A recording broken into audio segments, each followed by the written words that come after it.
주옵소서. 아멘.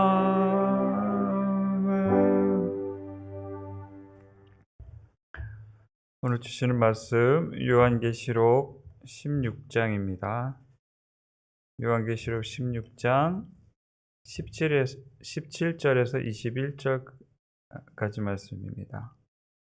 계시록 16장 17절에서 21절까지 말씀, 제가 가진 성경으로 신약성경 415면입니다.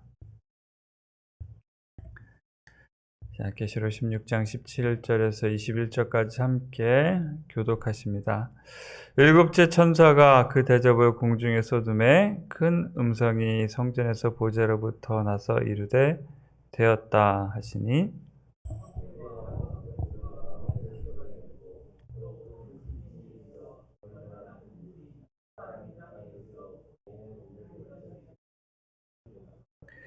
큰 성이 세 갈래로 갈라지고 만국의 성들도 무너지니 큰 성 바벨론이 하나님 앞에 기억하신 바 되어 그의 맹렬한 진노의 포도주 잔을 받음에, 함께 읽으십니다. 또 무게가 한 달란트나 되는 큰 우박이 하늘로부터 사람에게 내림에 사람들이 그 우박의 재앙 때문에 하나님을 비방하니 그 재앙이 심히 큼이러라. 이렇게 기도하시겠습니다. 하나님 아버지, 감사합니다. 우리에게 생명을 허락하시고 우리를 자녀 삼아 주시고 이 땅이 피곤하고 고단한 삶 가운데서도 우리를 예배의 자리로 인도하여 주심을 감사합니다. 아버지, 우리가 감당해야 될 이러한저러한 일들이 있습니다. 모든 것을 주님께서 주시는 힘으로 감당하고자 하오니 하나님께서 힘주시고 하나님께서 동행하여 주옵소서. 우리가 찬양한 대로 이 험한 세상 살아가는 동안에 주님께서 동행하심을 의지합니다. 아버지, 예배가 주님께서 받으시는 예배 될 수 있도록 주의 영으로 인도하시며 주님께서 영광 받아 주옵소서. 예수님의 이름으로 기도합니다. 계속해서 우리 심판이 계속되고 있습니다. 이 계시록에서 심판에 대한 예언을 하는 동안에 중간중간에 하늘 보좌에서 일어나고 있는 예배와 하늘에서 음성이 나는 모습을 보여주죠. 하나님 보좌가 나오는데, 그러면서 천사들이 그때 중간중간에 하는 이야기가 하나님께서 하시는 심판이 의로우시다는 그런 예배를 드린 구절이 있었죠. 이제 거의 심판이 끝나가는 그런 때에 이제 일곱째 천사가 이제 마지막 대접을 붓습니다. 한번 기억해 보면요, 그렇죠? 일곱 개의 인을 띄죠, 그렇죠? 첫 번째, 두 번째, 세 번째 일곱 인을 띄고, 기억될 것은 이 일곱 인을 뗄 자격이 있는 사람이 없어서 요한이 울었었죠. 그때 어린 양이 이 일곱 인을 떼십니다. 그리고 이제 일곱 나팔이 불어지고 일곱 나팔의 마지막 때에 이제 일곱 대접에서 쏟아지는 재앙이 이제 부어집니다.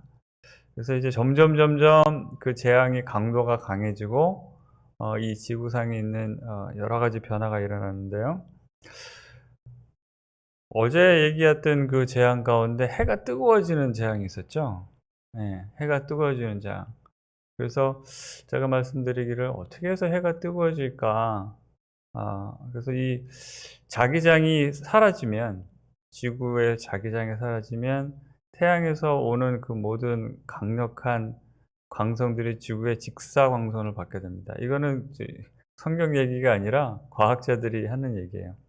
그래서 지금 계속해서 그 지질학자들이 연구했던 것 중에서 두려워하고 있는 것 중에 하나가 이 폴라 시프트라고 해요. 남극과 북극의 자기장이 바뀌는 거거든요. 어떻게 그거를 추적을 하냐면, 여태까지 있었던 항해 지도를 연구를 해보면요, 항해 지도가 바뀌는 거예요. 나침판은 똑같잖아요. 나침판을 가지고 항해를 하다 보면 항해 지도가 조금씩 바뀌어온 거예요. 그 보면은 지구장의 자기장이 바뀌었기 때문에 나침판의 방향이 조금씩 바뀌었기 때문에 항해 그 지도가 바뀌어온 거예요, 역사상. 그러면서 또 한 가지 어떻게 보냐면 화산이 뻥 터지면서 그 용암이 확 굳어지면서 그 안에 있는 그 철분 성분이 갑자기 굳어집니다. 그러면서 그 안에 자기장의 지도가 생겨요. 그 방향이 남쪽과 북쪽을 가리키는 그 자기장 방향이 이렇게 보이게 되죠. 그걸 이렇게 연구하다 보면 옛날에 남극과 북극이 바뀐 시절이 있었대요. 북극이 남극이 되고 남극이 북극이 되는, 그러니까 노스가 사우스가 되고 사우스가 노스가 되는 거죠. 이게 확 바뀌는데 이 바뀌는 중간에 잠깐 자기장이 없어지는 거예요. 그러면 강력한 그 태양의 빛이 비치게 되면 지구상에 지각 변동이 일어난답니다. 왜 일어나냐면 우리가 마이크로웨이브를 돌려보면은 그 안에 음식들이 안에서 끓잖아요. 똑같은 원리예요. 강력한 빛이 지구에 비치게 되면 지구가 그 내어에 있는 마그마 같은 것이 끓어오르게 되는 겁니다. 그러면 지구 표면에 있는 지각이 어떻게 돼요? 껍데기잖아요.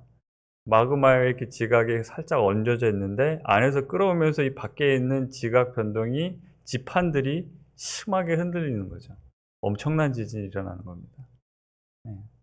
그래서 이 과학자들이 예측하는 재앙 중에 하나가 만약에 남극과 북극이 바뀌는 그 순간에 자기장이 없어지면 태양에서 오는 뜨거운 광선들로 인해서 이 지구가 마이크로웨이브에 들어온 사과같이 되는 거죠. 예. 그래서 아주 상상하지 못한 큰 지각 변동이 일어날 거다. 예. 그렇게 예측을 하고 과거에 그런 일이 있었다고 봅니다. 예. 또 일어날 거라고 지금 가고 있는 중이라고 그래요. 이제 이거는 이제 과학자들이 하는 얘기고. 예. 하나님께서 우리에게 주신 이제 마지막 재앙이 있는데 한번 볼까요? 공중에서 대접을 쏟음에 큰 음성이 보좌에서 나서 이르되 되었다. 그러니까 다 이루었다 이 말씀이에요. 재앙의 순서가 그랬죠. 예. 일곱인 떼시고 나팔 불고 일곱째 대접을 다 쏟아 이제 되었다. 예수님께서 십자가에서 돌아가시면서 하신 말씀은 이제 다 이루었다 하신, 그쵸?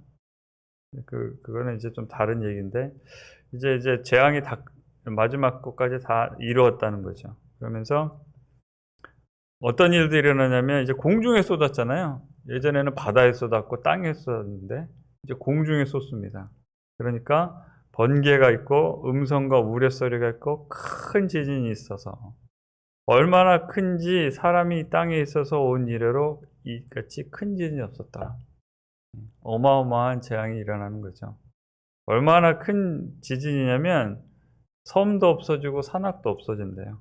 20절에 보면 2012년에 세상에 종말이 올 거라고 많이 그 사람들이 예측을 하고 뭐 여러 가지 다른 달력이 보면 뭐 고대 달력이 2012년에 끝났다 그러면서 세상의 종말을 예견했던 사건들이 있었어요. 그러면서 많은 영화들이 났는데 그런 영화 중에 한 편 중에 큰 화산 폭발들이 일어나면서 지각 변동이 일어나고 큰 지진이 일어날 거다. 이제 바로 이 성경에 나온 이런 얘기를 보고서 이제 영화를 만들기도 하고 그랬어요. 근데 도대체 얼마나 지진이 크게 일어났으면 상상을 한번 해볼까요? 섬이 없어지고 땅이 없어져 아니 산이 없어진다. 둘 중에 하나겠죠. 예. 물이 덮든지, 그렇죠? 물이 섬을 덮든지, 아니면 땅이 가라앉든지. 그러니까 지각이 변동이 너무 심해서 지판이 흔들려서 편편하게 되는 겁니다. 완전 녹아버리는 거죠. 어마어마한 그런 지각 변동이 있을 것이라고 하는데 그 전에 19절에 보면요. 큰 지진이 일어난 동시에 큰 성이 세 갈래로 갈라져요. 여기서 큰 성이 무엇일까요? 성경학자들은 이렇게 얘기합니다. 이 상에 이루어지고 있는 그 사단이 다스리고 있는 그런 나라들 있죠. 권세들. 그것을 상징한다 이렇게 많이들 해석을 해요. 만국의 성들도 무너지니, 그러니까 만국에 여러 나라들이 세워지긴 세워졌는데 그 나라들이 섬기고 있는 신이 하나님이 아닌 거죠. 하나님이 아니라 하나님을 대적했던 그 사탄, 그 천사들이 우상화돼서 섬김을 받고 있는 그런 나라들이 무너져 내리는 것을 얘기하고 있다고 합니다. 큰 성 바벨론도 마찬가지죠. 예. 이 땅에 있는 나라와 권세들 중에 하나님을 섬기지 않는, 그러면서 나쁜 일을 많이 했겠죠. 우상 섬기고 부도덕한 일을 한 것들, 또 믿는 사람들 핍박하고 죽이고, 선교하는 거 핍박하고 또 순교하게끔 많은 믿는 사람들 죽였던 것들을 하나님께서 기억하시고, 그런 악한 세력들과 나라들에게 어떻게 하셨다고 그랬어요? 하나님 앞에 기억하신 바 된 거죠. 그 사람들의 죄가 하나님 앞에 기억하시면서 하나님이 참으시다, 참으시다, 참으시다. 마지막에 예, 맹렬한 진노의 포도주의 잔을 주신다 그랬습니다. 그러니까 결국 악한 권력들이 심판을 받는 거죠, 하나님 앞에. 그동안 많은 사람들 괴롭혔던 그런 권력들이. 통쾌한 얘기입니다. 네, 통쾌한 얘기예요. 하나님 앞에 서원하고 하나님 앞에 언제까지 우리의 원수 갚아주는 것을 하나님 지체하실 것입니까? 그런 장면이 나오죠. 순교한 영혼들이 하나님의 보좌 앞에서 언제까지 우리의 원수 갚아주시는 거 기다리시고, 저 땅 위에서 고통받고 있는 우리 성도들의 원수를 언제쯤 갚아주시는가. 이때, 그쵸? 하나님께서 그렇게 심판해 주시는 겁니다. 그러면서 21절에 보면 무게가 1달란트나 되는 우박이 하늘로부터 내린다. 1달란트가 얼마나 되나? 60파운드입니다. 60파운드. 상상을 한번 해볼까요? 34kg짜리 우박입니다. 옛날에 유타에 사시는 분들이 그런 얘기를 해서 살다 오신 분들이 베이스볼 사이즈 헤일이라고 그래요. 주먹만한 우박이 가끔 올 때가 있다고 해요. 그러면 차가 망가진답니다. 우박이, 생각을 해보세요. 주먹만한 우박이, 베이스볼 사이즈 우박이 떨어지면 잘못하면 사람이 머리에 잘못 맞으면 죽는다고 그러죠. 그런 일이 일어났는데 34kg면 저기 뭐죠? 우리 볼링볼 사이즈예요. 볼링볼 사이즈. 볼링공만한 우박이 땅에 떨어진다고 한번 생각을 해보세요. 이거는 여기에 맞으면 살 가망이 없습니다. 우박이 얼마나 빨리 떨어지나요?